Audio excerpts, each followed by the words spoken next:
11 juin 1998.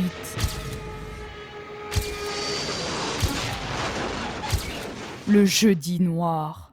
3 explorateurs, Lilia, Friedrich et Günther, se sont échoués sur l'île de Kamrama, à l'est du Suriname en Amérique du Sud.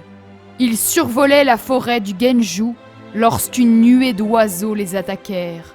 Friedrich perdit le contrôle de l'avion et l'aile droite percuta violemment un immense rocher. Leur destin était sans appel. Ils perdirent tous les 3 la vie. Ces 3 Allemands consacrèrent leur vie à l'exploration.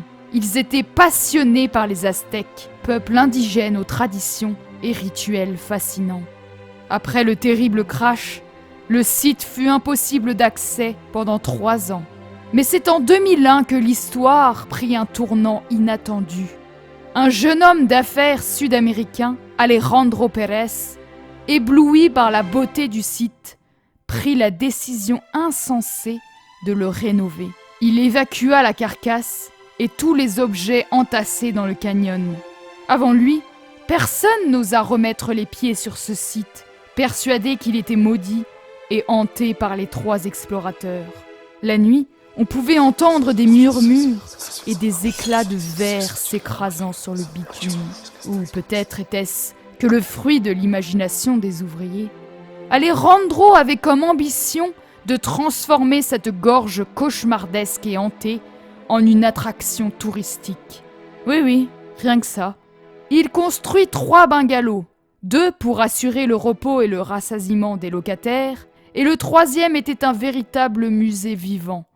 Les plus grandes découvertes des 3 explorateurs étaient exposées, ainsi que quelques vêtements et affaires retrouvées après le crash. Alejandro avait poussé son idée encore plus loin.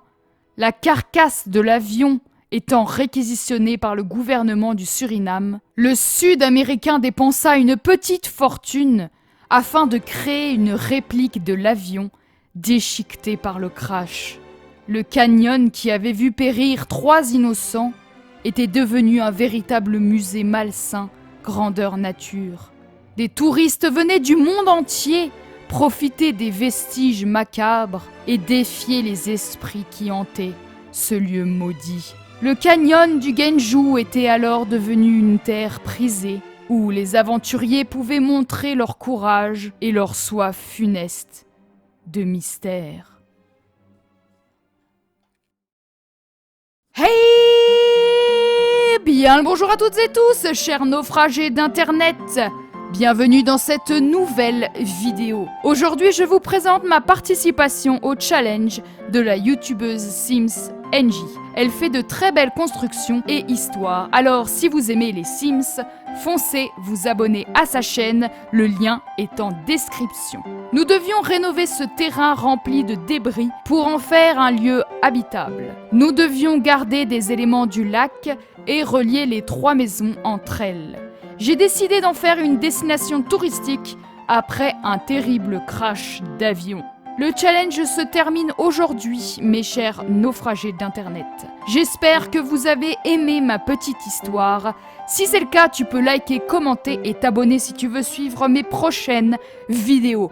Bon dimanche à tous, mes chers naufragés d'Internet. On se retrouve mercredi pour une nouvelle vidéo. D'ici là, prenez soin de vous surtout. C'était Alivy pour vous servir.